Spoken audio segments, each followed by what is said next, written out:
Olá pessoal, você quer saber qual é a origem de Satanás, correto?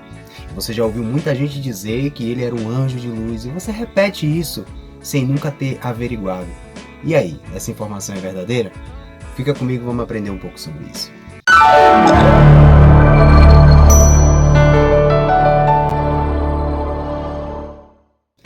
Então pessoal, para entendermos quem é o criador de Satanás, precisamos primeiro entender que Deus é o criador de todas as coisas. Foi ele quem criou tudo.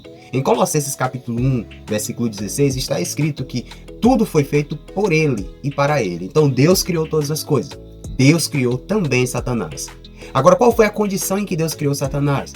Quando nós migramos até Gênesis, no capítulo 1, versículo 31, vamos perceber que está registrado que viu Deus que tudo quanto ele havia feito era bom.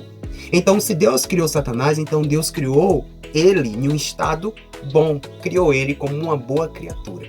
Então perceba que aos poucos começa a construir um entendimento teológico acerca do que seria esse ser hoje chamado por Satanás.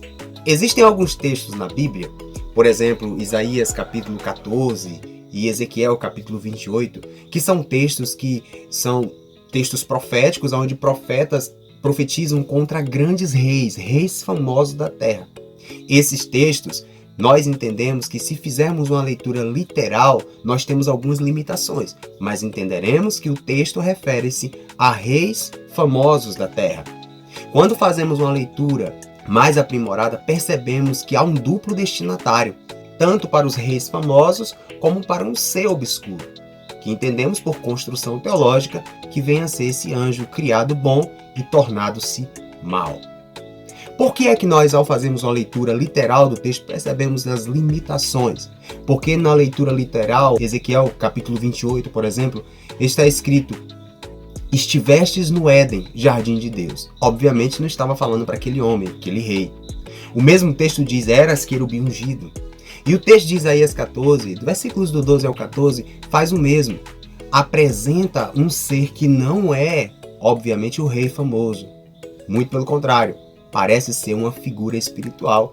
Então, concluindo, nós não temos nenhum texto que fale de uma maneira objetiva e de uma maneira literal, referindo-se a Satanás.